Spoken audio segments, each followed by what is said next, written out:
Hello friends, welcome back to our YouTube channel Want to Stay. Today in this video let's learn about how to crop a video in CapCut. So let's get started. At first let's get into CapCut app. So here it is. Now you can go to any project. So let's go for this one. And here in the bottom we can see this option called edit. So let's tap on this and you can simply scroll and here's another edit over here. So let's tap on this.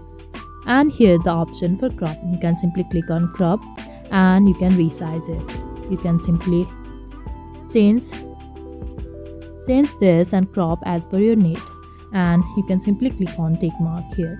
So this is it. So this is how you can crop any video in CapCut. I hope you like the video. Please do like and subscribe. Thanks for watching.